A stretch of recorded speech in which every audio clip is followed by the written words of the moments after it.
Hello everyone. This is going to be a two-part episode. This first part here, I decided to do free because I want people to understand this. This is a very basic concept in geology that most average people don't understand. The second part is going to be available to members and for sale for relatively cheap on Geodesic's website. It won't be on the Midwest Institute website. It'll be on Geodesic's. Okay? Now, what is the first concept? The first concept is how we get the landscape we get. Okay? I'm going to show you the stylized cross-section and show you deposition and erosion in a very simple manner. Because there are many people who see geology, but they don't understand it. I get a lot of comments. There's several things I see over and over. One is people will find an erratic in an area they're not used to seeing a rock in, and it doesn't dawn on them that's what it is. So when they send me a picture, which, as you know, is not my favorite thing to do anyway, they'll send me a picture of something that's like a gneiss, okay?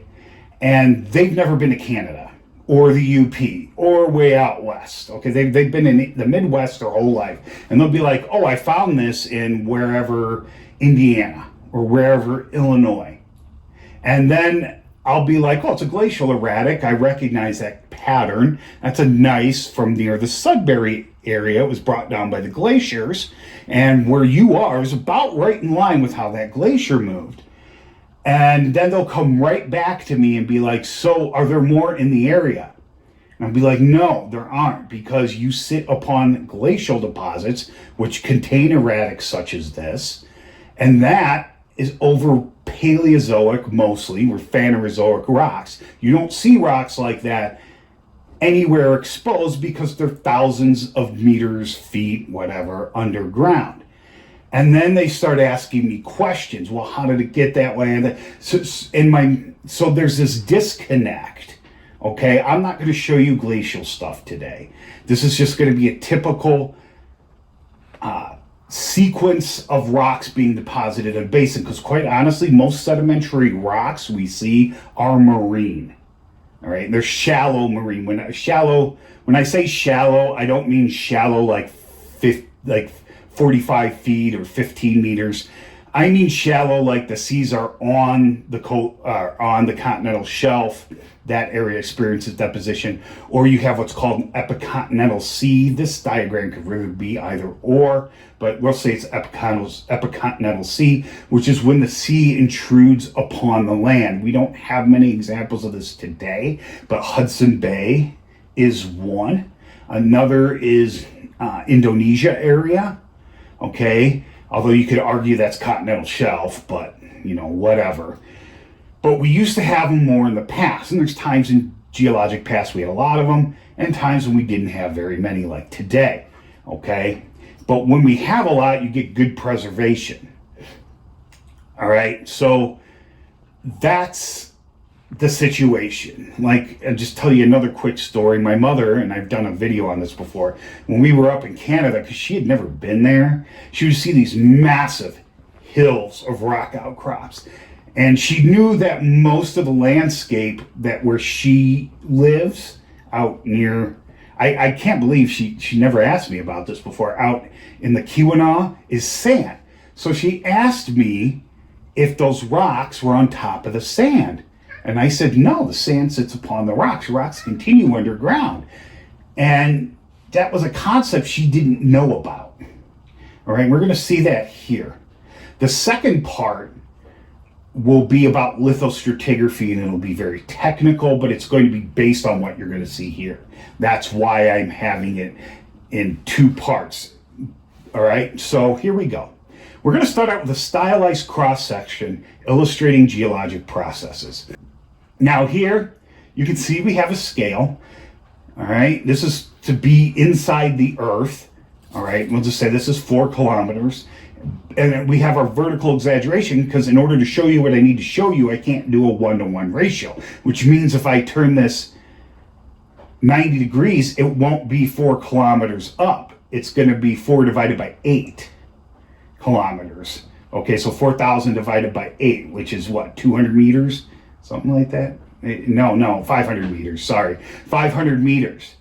All right, and we do this in geology and cross sections a lot because often you can't see the geology unless you do this. And people who have looked at some geologic cross sections, like in Illinois, will see the Illinois Basin. They'll be like, oh, look at how not flat that is. So the law, and we're going to talk about Steno's laws a little bit and actually apply them. So Steno's law of original horizontality must not hold, but they don't understand what this vertical exaggeration is. And you'll see me flatten this at the end to 1-to-1, and you'll see why we do it, okay? So just remember, our vertical exaggeration is 8 times 8x. This is how you'd write it on a geologic map, okay? Now, we have our sea, epicontinental sea in this case, or inland sea is fine. Some examples of these during the Paleozoic would be the Illinois Basin, the East Interior Basin, same thing.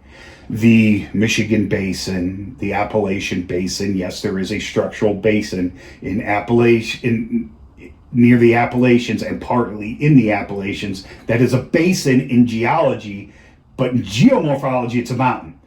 And because in geology, when we talk about basins, they start out as basins like you would think here, okay?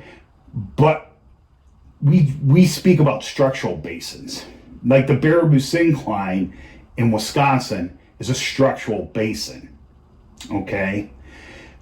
And even though you might be like, well, the middle's filled with deposits, how is this a basin? You're going to see that a little bit here. No, actually you won't. I think it's only in part 2. But I'll show you. No, you will see it a little bit. Basins fill in with sediment and eventually fill in all the way when the sea pulls out. That's still a basin, okay? Although you will have flat land here or horizontal. I'm using the terms interchangeably. So how does this situation happen? Well, you're going to get uplift in the mountain. You're going to see that. And you're going to get subsidence in the basin. So this is going to go down. This is going to go up. Okay, now there's a couple ways this can happen and does. This is not the example we're going to assume, but you can get a basin form when you get subduction. You're getting a plate diving under another one. This continental crust, this is oceanic crust in this case, doesn't really want to move because there's a rift off screen here way to the right. That's kind of pushing back a little. So you're going to get uplift. It's a battle of two forces, and you're going to get mountains near the subduction. You don't get them near the rift. That's because the rift is new magma forming. And this is probably one of the reasons why, not ridge push, what's the other one? Mantle convection is secondary to slab pull.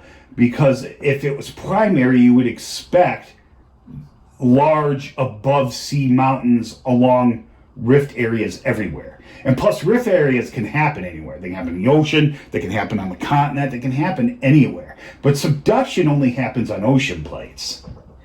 So yeah, anyway, talk for another time. Now, the second way you can do this is crustal collapse or shallowed oceans. Epicontinental seas, inland seas. Shallow oceans, when I mean shallow ocean, is I'm talking about stuff that's, coastal shelf, continental shelf deposits, or like the Hudson Bay.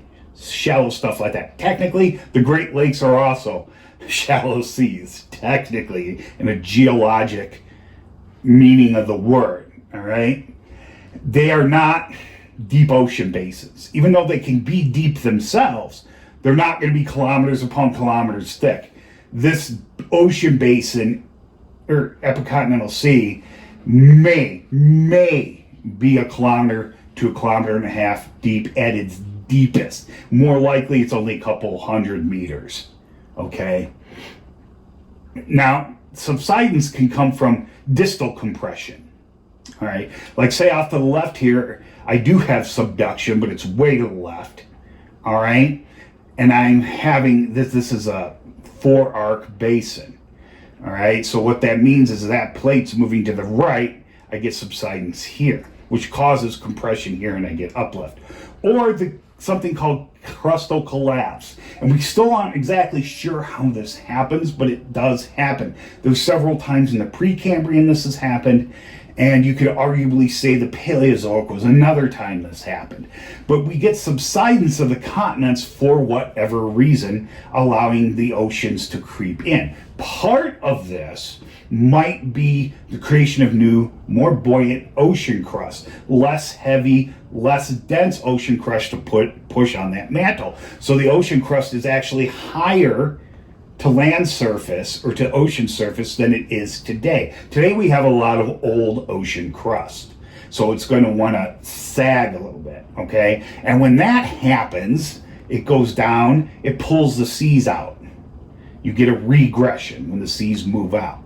On young ocean crust, it's a little more buoyant, you get seas upon the land, okay? Now, most people, when they think of transgressions, which is seas coming in, and regressions when seas are going out, they think of glaciers.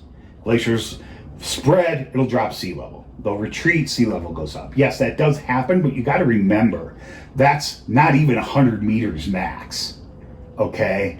And some of this stuff does not account for that. And there's basin situations when we didn't have polar ice caps. You got to remember, polar ice caps are not the norm for Earth, let alone ice ages. These are exceptions. These are not norms, okay?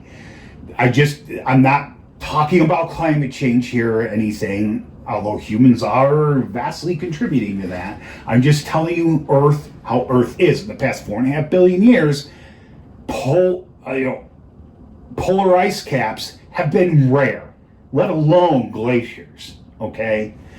And there's reasons for that, but that's talk for another time. All right, so here, this is what we're going to show you, or I'm going to show you here. First, I need to take our cross section and show you this. So we have this mountain, and we have this depositional platform, which is our basin. The top of the mountain, we're going to get erosion. All right, this is going to be all exposed bedrock. There's not going to be any soil development here. And you'd be lucky to find very many trees here or stuff in general. And I'm not talking about growth. I'm not talking about trees and shrubs and all that stuff covering the rock, all right? I mean actual sedimentary deposits. So there's going to be none here. Here, transport is actually a combination of erosion and movement of sediment. This is where the sediment's going to move. It's going to get eroded from here, dumped here for now as it continues on its journey. This is the transport area. So you might get a little bit of growth. This would be like where you get your alluvial fans and things like that. Now, your deposition platform, when erosion happens here, and the rocks or sediment come down here and they're transported from here, they're going to get deposited here. And Steno's law of original horizontality holds. We know this from seismology, rock cores, all this other stuff. Now, remember, this is just a generic example. This isn't any particular place on Earth. And the law of original horizontality states that sedimentary units, well, any surficial unit, if you will, that forms on the surface of Earth, because this applies to lava flows as well, will be deposited level. All right, they'll have some dip, we call it initial dip, but it's not the kind of thing you could measure standing there, or you might be half a degree or less, okay? So stuff deposited on the surface that has not been disturbed and deformed will be level with the older stuff on the bottom and the younger stuff on the top, all right? And that holds true. We don't see any case in the world where that doesn't happen, all right? And we can verify this number of ways. We can do it through fossils. You know, find Ordovician fossils and stuff at the bottom of a depositional platform, and then we find Devonian at the top. Okay, obviously, it's fine. And you measure the beds and they're all essentially flat, level, okay? And you can also do it through radiometric dating. If you got lava flows or sills, actually lava flows would be better, like we do in the Keweenaw, intervening with these sedimentary units, you can directly date those and you'll know. That's what happens. The lava units will be older on the bottom and getting progressively younger as you go up. Now, those beds have been deformed, but they've only been tilted like 20 or 30 degrees. It's not like what you're going to see here if you stay for part 2, okay? So here we go. Now, you just saw this. You see here, and you see the jump. Okay, you saw the mountain jump a little because it's being uplifted, remember? And the pace of uplift at this point is faster than erosion. Erosion is usually only a couple millimeters a year, if that, unless the mountain is extremely pointy, like a cirque or something. But those are special cases, all right? So the actual uplift might be several millimeters. So that's going to outpace the erosion. So that stuff's going to get eroded down here. Our mountain's still building. And here you get deposition. This is our first layer. Now, I know it doesn't look level or horizontal, but remember, we are vertically exaggerated 8 times. The yellow represents sand, all right? The gray represents shale, and the white represents carbonates, like limestone.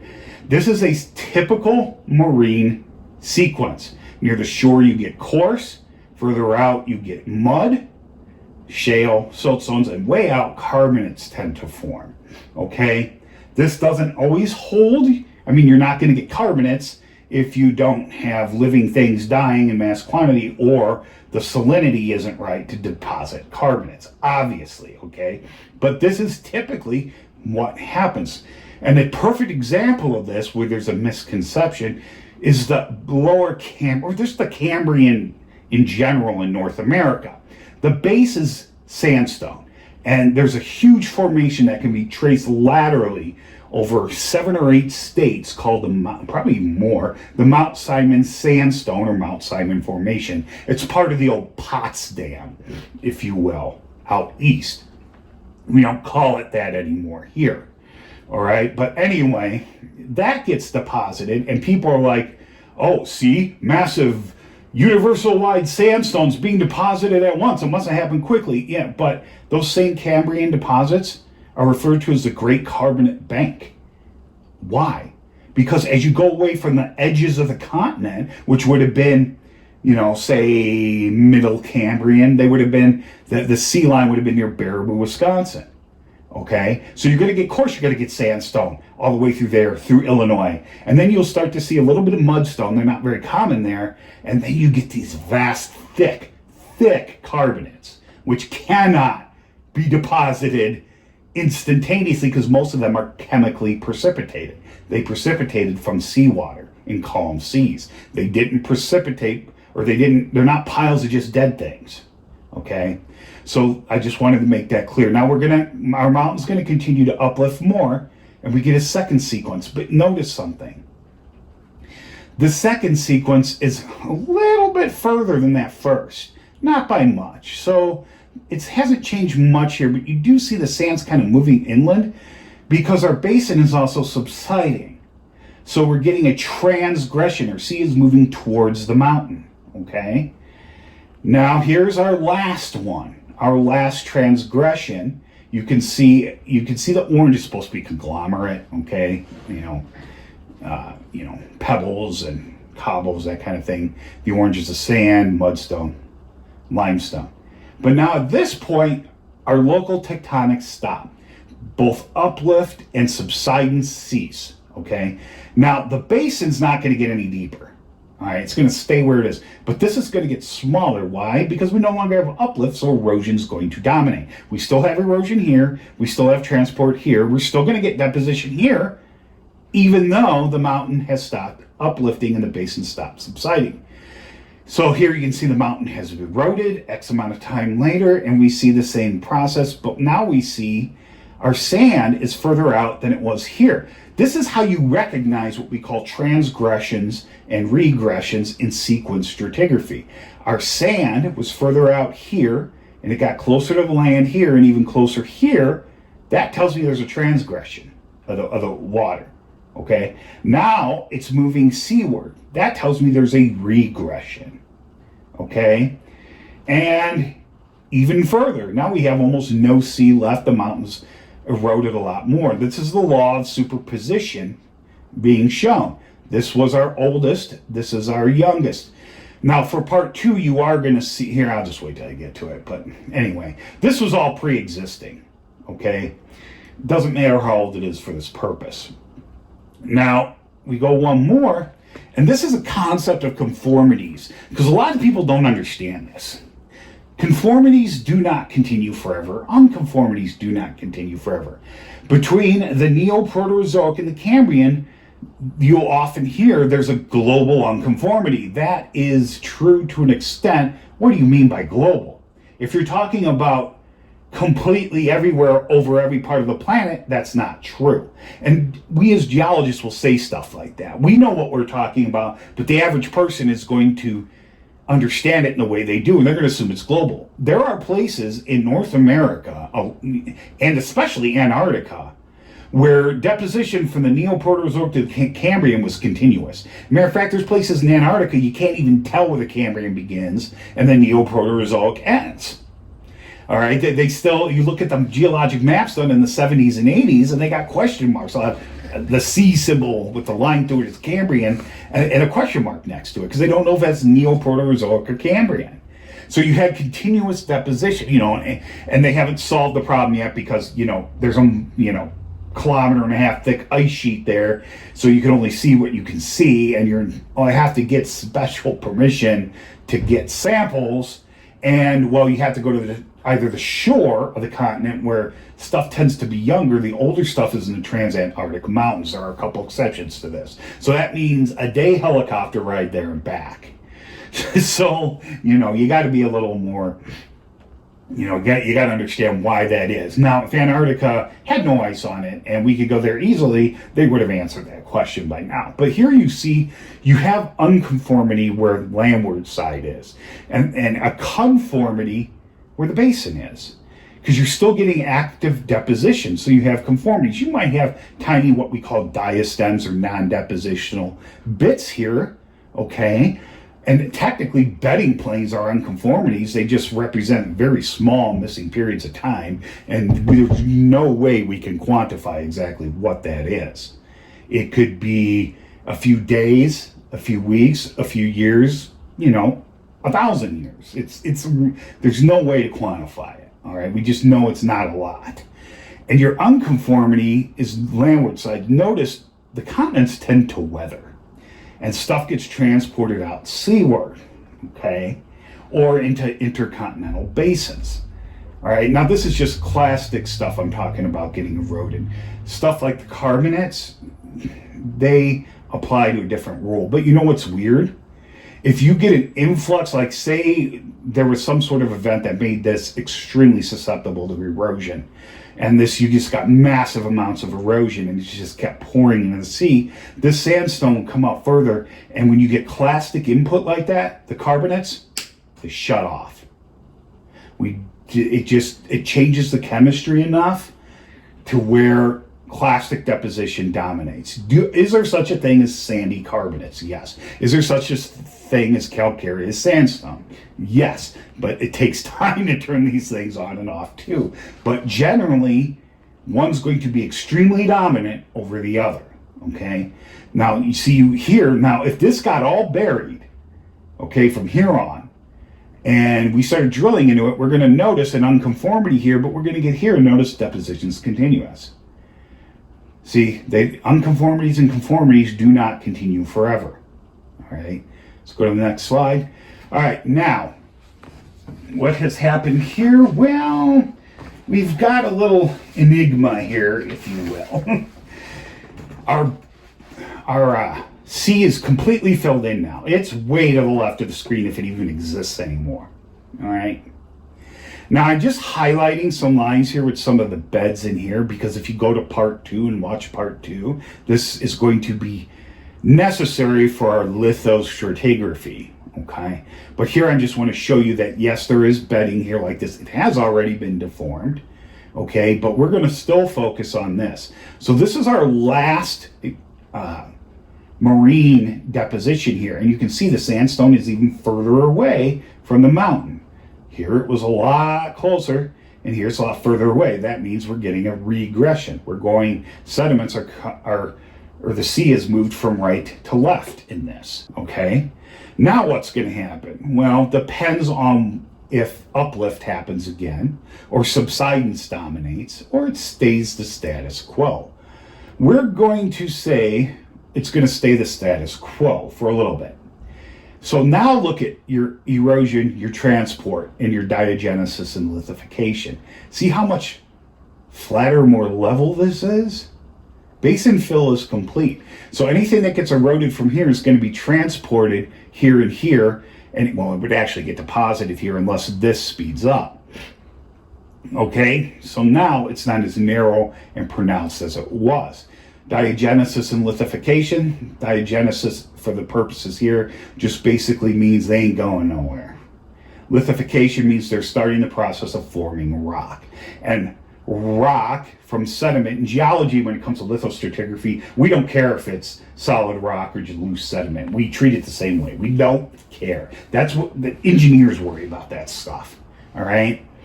And there's many reasons, and I've talked about them before, why we don't differentiate the two like engineers do. But anyway, this can become hard rock through numerous ways. Pressure from the overlying units, groundwater movement bringing in minerals like iron, or bringing in calcareous minerals. Say you have some old limestone up here that was eroding, okay, and that'll get absorbed in the groundwater, and you have transporting of groundwater through the sediments. You're not going to get caves of groundwater in this. That's never, ever going to happen. Not in this situation. Okay, the water's actually moving between the pores of the individual grains here. Now, in limestones, they'll tend to fracture more easily than sandstone. So they'll actually follow those fractures unless the limestone's very porous. And I can show you very porous limestone. I have a ton of it here. All right, so groundwater transport, rain will fall here and here, and this would be a recharge area. It would be here for the sake of argument, okay? And it's going to move underground and slowly go this way, taking with it any soluble minerals. Because remember, water's called the universal solvent for a reason. It's real good at dissolving things, okay? Now, basin fill has been completed. As you can see, our mountain is gone, but our basin has not risen up or subsided. So our sea might be over here still somewhere. But now we're going to get terrestrial aeolian environment, which means windblown sand, essentially. That's why this is all yellow. Here you see a little bit of gray. That's because it'll be more silty further away. But this is not a marine sequence. You can tell this. And there was a long time debate about the Bayfield group in Wisconsin, which is I correlated to the Jacobsville group, or the Jacobsville in the Keweenaw. A lot of people don't agree with me, but I tell them to get their butt out there and go look, and they just go bah, bah, bah, bah, bah, and they don't do it. It's like I gave you it in the paper. Go to the location and look. Anyway, I digress. What you see is you see not a marine deposit, you see terrestrial deposits, but you see these fluvial river deposits, and then an aeolian deposit between over that with another fluvial deposit on top. And for a long time, people thought this was a repeat. The fluvial on top, it was a repeat of the fluvial on the bottom, because in their heads, it was hard to accept how you'd get this aeolian unit between the two. But it's terrestrial, it's not marine. This is marine, okay? So you're not going to get, unless the seas come in hardcore, you're not going to get, more marine deposits. But in a terrestrial environment, weird things can happen like that, okay? But before I sidetrack too much, I just want to say now you just have wind-blown deposits here, semi-arid, arid environment. Now, here's your unconformities. The law of original horizontality applies. It's not too different from the law of superposition, really. I mean, the two are different, but they're based off the same concept. So you can see the rocks units are horizontal, okay? They're deposited relatively horizontally, okay? Superposition says in that situation, the oldest is on the bottom, the youngest is on the top, okay? Now, so your unconformities are like this, okay? Now, what's going to happen here, intermission, shut up. And we're going to do this for our part 2. And then we're going to get into this. All right, okay? And if you want to see that second part, you're going to have to be a member, or you're going to have to go to Geodesic website and pay a couple bucks for it. I'll link that below.